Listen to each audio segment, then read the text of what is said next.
बहो के हुनर में हरारू चाही सूरा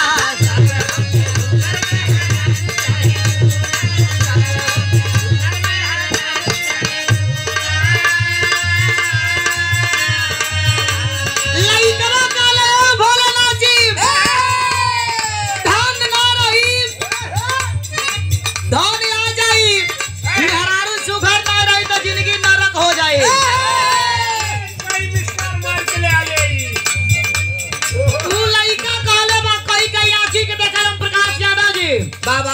आखी के देखल बात बताओ भाई जौन लइके सुगर वाला ओकर मेहरारू तनी मन बौकड़ा मिल जाले आ जवन बौकड़ होला उन्हन के मेहरा तो टिप टाप मिल तू हरिया लेकिन अनुपाल खान वो बात तो कौन सा आप सुनते नहीं बात बाबा भैया के चल के देख ला हां तब लइका कहे ए भोला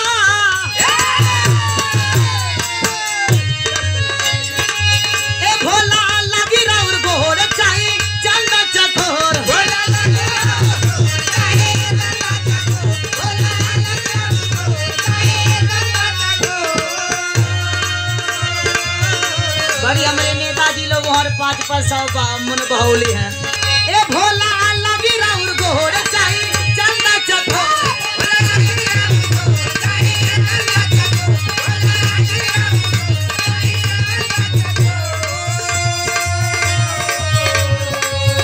आशीर्वाद हाँ बाबा ये चाहिए अरे सरस्वती जी के